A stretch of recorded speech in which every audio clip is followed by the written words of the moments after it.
everyone, and welcome to episode 7 of the Grey Nomad Knits. I've been away for a while. We've had a lovely 4 weeks holiday. We've been to Brisbane, to Sydney, and then 2 weeks in Hobart to finish off. And I am the happiest girl on the planet because for the first time ever I was in snow. Not a lot. It wasn't really settling too much on the ground, but I was able to stand out in it and feel how beautiful it was. And yes, it was cold, but it was fabulous. And I had a wonderful time. And I want to thank my lovely brother and his wife Pam for putting up with us for 2 weeks. To also our lovely daughter in Brisbane for having us there for a week. And, well, lovely hotel we stayed at in Sydney. So we had a fabulous holiday. But as always, I'm glad to be home. We were so lucky with the weather while we were away. The only rain we had the whole time was about 5 minutes worth in Hobart when we were doing a tour on the west coast. And it rains probably 99% of the year there anyway, so to only get it for a few minutes, we just felt that we were so blessed and so fortunate with the weather. And we've come home and it's been raining every day. But that's a good thing. We can't whinge about the rain in Perth because we always need it, especially as we always have a long hot summer immediately after winter. Okay, so I had a wonderful time away. While I was in Sydney, I hopped on a bus, went exploring and got myself to Skane Sisters. The last time we were there, I chickened out and we got a taxi. This time, John was very involved with the toy soldier shop that he goes to there in the Queen Victoria building. So I got myself an Opal card, I think it's an Opal card in Sydney, and found out how to get out to Skane Sisters and hopped on a bus, which I really enjoyed, weaving through the suburbs of Sydney and had a wonderful time there. I won't show you what I bought. I'll wait till I start knitting it up.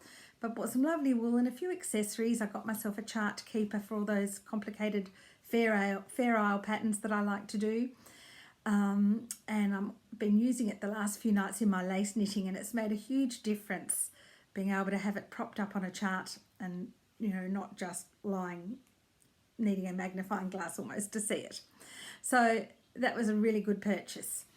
And then in Tasmania, we went to a beautiful town called Ross, which is, I think they call it in the Midlands area, and visited the Tasmanian Wool Centre, where I picked up a nice little jumper weight quantity of White Gum Valley wool or white gum wool, which is Tasmanian merino. And yes, I got enough to make a jumper, so I was pretty happy with that. And the 2 ladies there that served me were absolutely beautiful. I think one was called Tamara. I can't remember. Oh, terrible memory. Forgive me, ladies. But you made me feel so welcome, and you were so excited when you saw my socks. And I was so excited to see that you're both starting off on your sock journey. So well done to you guys. Fabulous customer service. I've got to say, if anyone's ever in Tasmania, you must go to the shot tower and go downstairs. I didn't do the climb to the top of the shot tower because I don't do heights, but my husband and my brother did. And we then went downstairs to the tea rooms, and I have got to say, this is a big call, they do the best Devonshire tea, which is scones with jam and cream, I'm going to say in the world.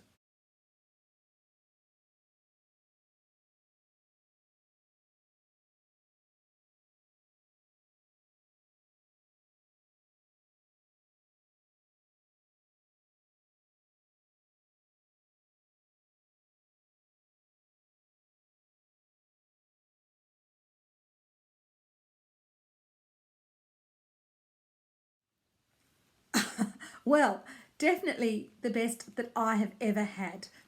And I've had, sorry people in the UK, you're going to hate me.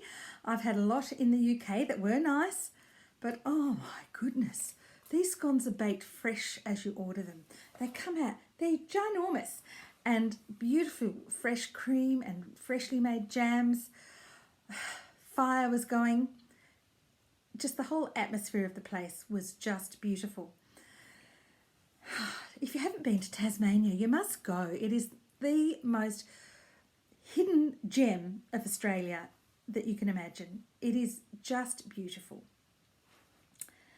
Okay, so I have a couple of finished objects to show you. The first one is I always take my sock knitting away, and I think I showed you the yarn for two that I selected before I went.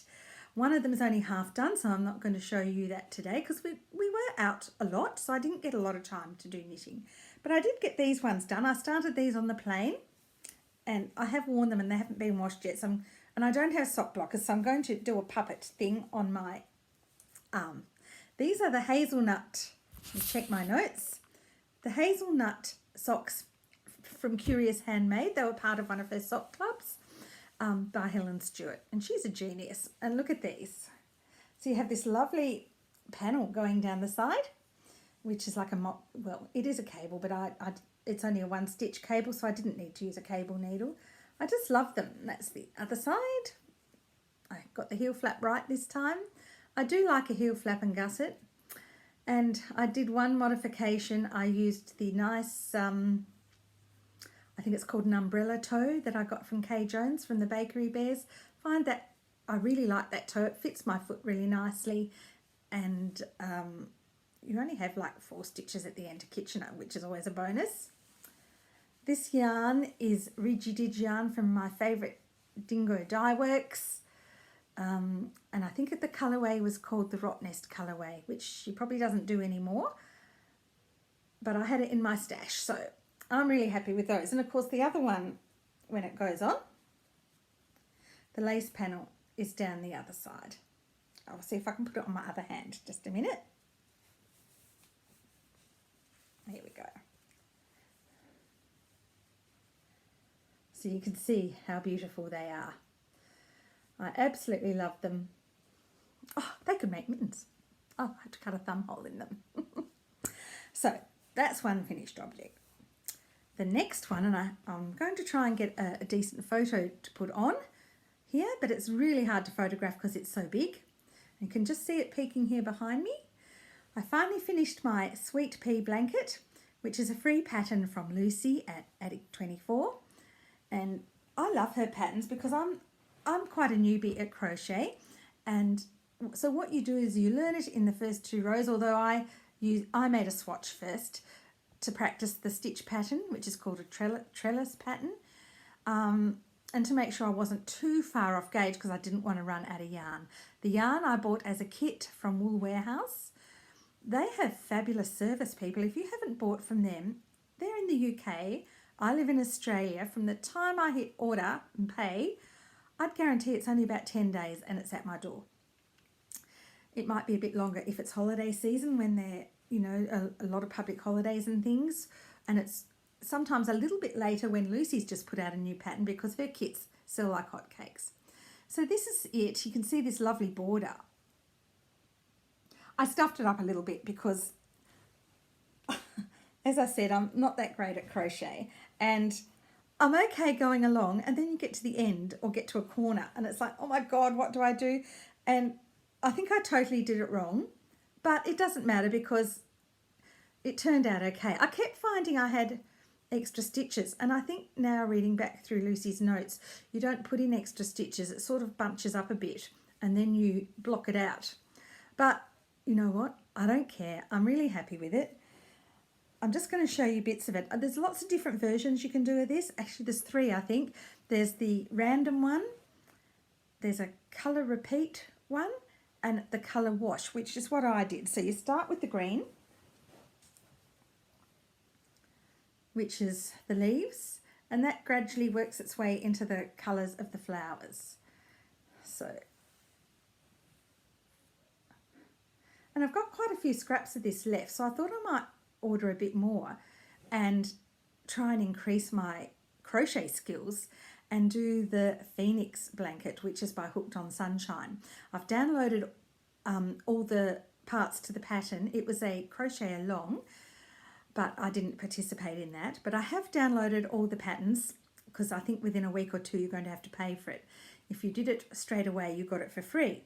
So I've downloaded all the patterns, and I'm going to do that's the end of the blanket. I'm going to do some of these colours. I think I've worked out about 6 or 7 colours.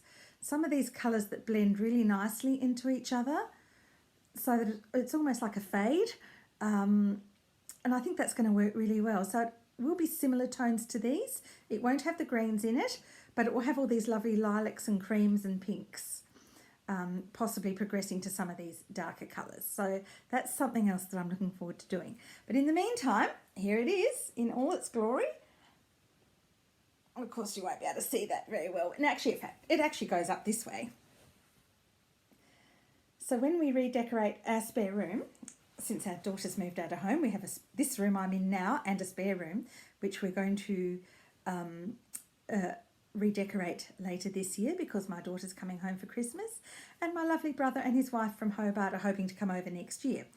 And this is going to go on the bed in that room.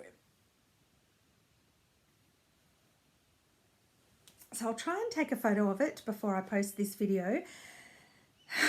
My photography skills, as you know, are abysmal, but I'll try my hardest and see how I manage it.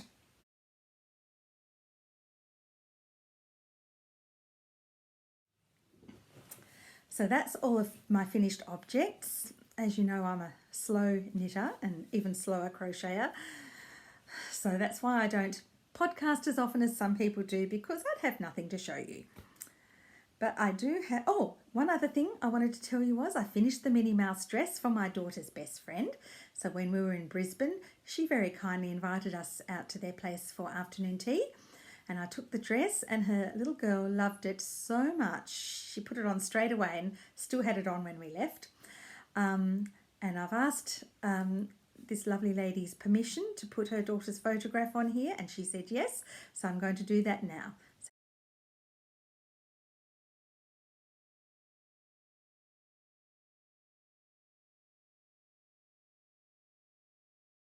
Here she is, dear little Olivia, in her beautiful Minnie Mouse dress. Okay, now I've got, as usual, a lot of works in progress, but I'm only going to show you 3 of them today. I think I mentioned to you in my last podcast that a lady had contacted me that I'd made a scarf, that she bought a scarf off me at a market stall some years ago. And she messaged me to say she'd unfortunately lost, she actually purchased 2. She'd unfortunately lost one of them, and could I make her another one? And I think I showed you this with all the yarn and everything on the last podcast. Just want to show you the progress. I am now going to be working on this exclusively because she's coming to Perth towards the end of August, and I would like to have it finished to give to her then. So this is all I've done. So it's got quite a bit of work, but I'm finding the pattern quite intuitive and quite easy now. So if I work full-time on this in 2 weeks, I should have it finished. It's a beautiful pattern. This is the Lily of the Valley scarf out of Nancy Bush's Knitted Lace of Estonia book. You can actually see the pattern quite nicely like that. So I just keep going down the pattern, and at the end this border goes on the other end as well. Then it will get washed and blocked, and that will be it. It's very pretty. I hope she likes it. The colour is a very pale silvery grey. I'll see if I can find the, here it is. It's West Yorkshire Spinner's yarn. It's the Exquisite, which is lace weight. How lovely is that label? I really like it. It really has a touch of luxury, this yarn. It is 80% Falkland wool and 20% mulberry silk. Absolutely gorgeous. I can't think, oh, of course I've torn the label right where the colourway is, but it's just a very pale grey. I'll see if it's, maybe it doesn't even have it on here. It says Florence on here, but I'm not sure if that's the colourway. Florence 258. So that's possibly the colourway, but if I also got this from Wool Warehouse, so if you want some and you're looking on their site, West Yorkshire Spinners, it's Exquisite lace yarn, lace weight, and it's just a very, very soft silvery grey. I actually managed to wind this on my spinner not too bad. Look what it does. I bought a really expensive yarn winder, and I'm still not happy with it. All the yarns slip. Even the beautiful, lovely, grippy wool that I got from Fleece and Harmony, even that slips on it. So I'm really not very happy, but from there it looks quite nice. Maybe I'll persevere. I'm probably doing something wrong, knowing me. But who knows? Maybe I'll go back to winding balls of wool by hand. So that's that lovely scarf, and I probably won't have much to show the next episode because this by then will be a finished object and I won't have worked on much else. But that's okay, that's how it goes.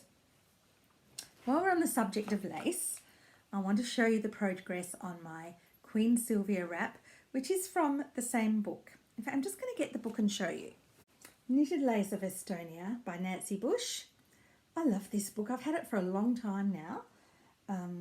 I actually bought it because I saw this Queen Silvia wrap on Ravelry and I thought, oh, I've got to have it. And of course it was in, you couldn't buy it individually, it was in this book. So I ordered the book straight away. I'll just show you this is the pattern for the Lily of the Valley scarf. Probably going to make it a little bit longer than this because I know that Maureen likes hers a bit longer. She likes to be able to wrap it around her neck a couple of times. So I'm guessing it'll probably be about 2.5 to 3 metres. Some absolutely beautiful things in here. And this, of course, is the Queen Silvia shawl. How exquisite is that? I'm almost ready to start the border. I've finished this panel. I've just got 8 rows of garter stitch to do, and then the scary part, the border. I've had a look and I think I'll be all right, but I'm just going to take my time.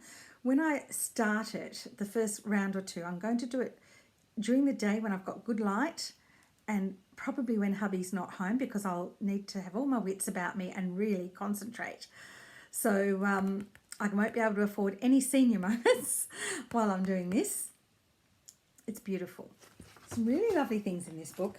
Another one I love is, this is another scarf that I made for the same lady. This one's called the Trinu. I'm not sure how you pronounce it. And I actually did that for her in red and she loved it. So she hasn't lost that one yet. There's 1 or 2 other things in here that one day I'd like to make. But of course I can't find them now. But that's all right. Look at this. So anyone who loves delicate lace, give this book a go. It's just lovely. And I've got quite a bit of lace weight still in my stash. So it'll probably mostly go into, look at that on the cover. I've got enough cream lace weight in a cream yarn to do that one day. So let me show you. This is it. Did quite a bit on this yesterday. I'm glad I did now because now that I know Maureen's coming over soon, I have to go back to the other one. It's really grown. Like I said, I've finished all the lace on the panels now, the lace on the centre panel. And now I've just got to do, I think it's 8 rows of garter stitch. And this centerpiece will be finished. If I hold that up where the window is, you can almost see how beautiful that pattern is. Of course, when it's blocked out, okay.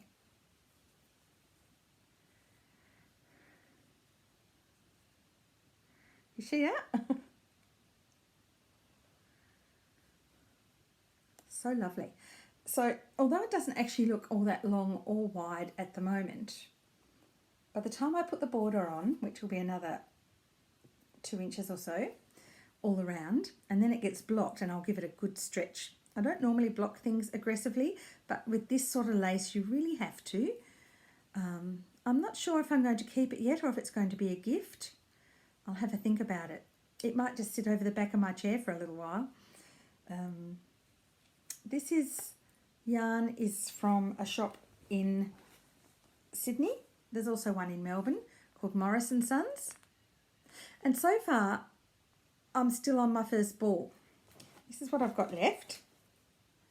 So I think when I start the border, I don't want to run out of yarn in the middle of something delicate in the border. So when I start the border, and I've just dropped this, I'm going to start this ball so that I'll have plenty and won't have to, tie a knot or anything. So it's the Empire 2-ply, which is a nice fine lace weight, and the colourway is French grey. It's very, very soft. I think it's merino. Let me check. There you go. 100% Australian Superfine Merino. So that's coming on really well. When I first started it, I put a lifeline in at the end of the first repeat, but I didn't need to use it. And I can knit this now while I'm talking to people in front of the telly. Our daughter came over last night. Yeah, that's another story. You all know my father-in-law passed away a few months ago. Well, now his beloved wife of over 60 years, she's had serious dementia for quite some time now, and looks like she's in her last days. And our daughter was a bit upset yesterday. We went to the care home yesterday and sat with her for a while, and then our daughter took the day off work so she could go and spend some time with her grandmother. And then last night she rang and said, "Mummy, you and Dad home? I want to come down. I need some company." So she came down and we put some funny shows on. Parks and Recreation on Netflix. That was hilarious. We needed cheering up. But I managed to do this quite easily while chatting to her and watching TV. So although it might be a bit daunting, this sort of lace, once you give it time, look at all those nups, and a bit of patience, and then it does become intuitive. I can see with every row now if what I'm doing is in the wrong place, which is fantastic. And that still happens. And all I have to do is count back in that row to see where I've gone wrong. So it's certainly better than having to rip back now. Oh, can you imagine if I had to mess it up? Because when you mess this up, it's really hard to correct it. Can you imagine if I had to rip it all out now? I think it would go in the bin if I had to do that.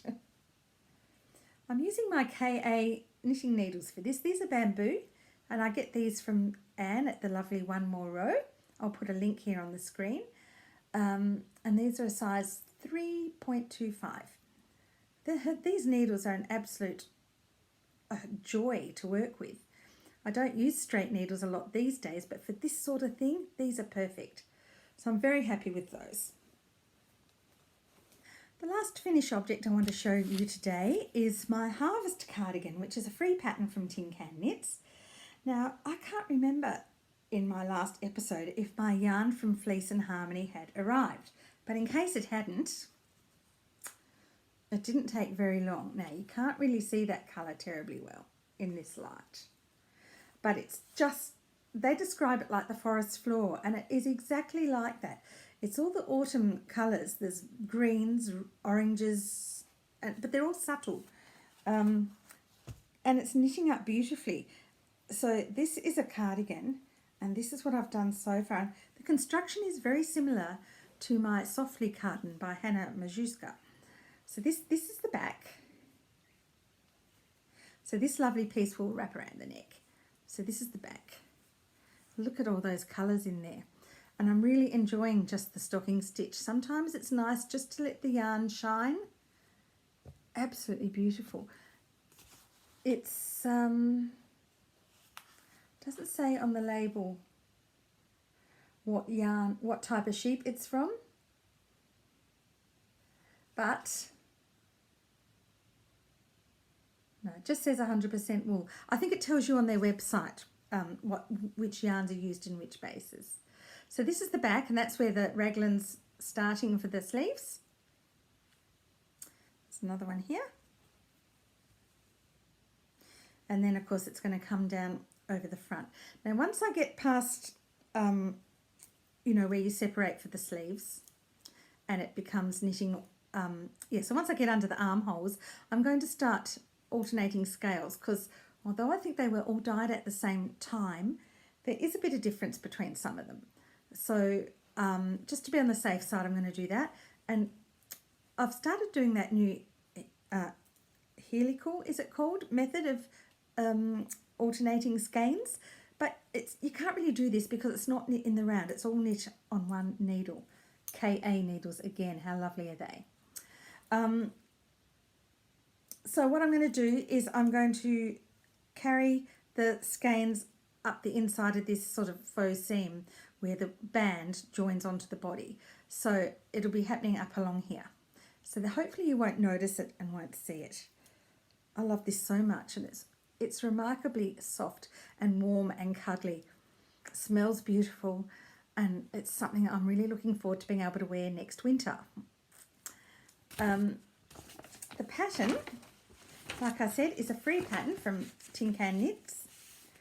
I don't know if you can see it very well on there. And there's no buttons or anything, but I may put a button and crochet a little loop on it, just so it's something that you can keep it across if the wind's blowing and just if your chest feels a bit cold. I like to be able to just have something to fasten it in front of me. I would never want to put buttons all the way down it, but just maybe one or two little fasteners. But isn't it lovely?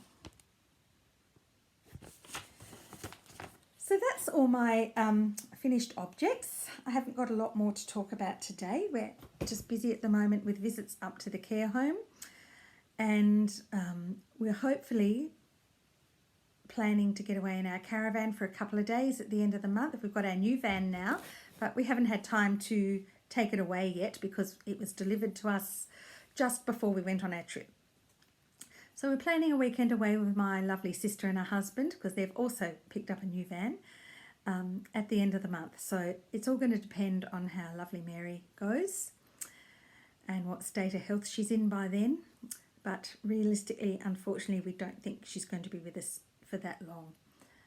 It's really tough when your parents age, and we've had this for the last 4 years now, firstly my parents and then John's parents, so it's been a very tough time. But we're getting through it, and I feel for John now. He's getting terribly upset over it all. But it's part of life, isn't it? Life's cycle, life's circle. Anyway, I've had a wonderful holiday. It's really nice to be back home, and I'm going to be madly knitting over the next 2 weeks to get that Lily of the Valley scarf finished for Maureen. Then I'm looking forward to getting back into all my other projects so that I'll have a bit more to show you. So I probably won't be back for, I don't know, probably at least 3 weeks, I'd say. And in the meantime, happy knitting. And I'm going to finish by showing you a few photos of our lovely trip to Brisbane, Sydney and Hobart. Bye for now.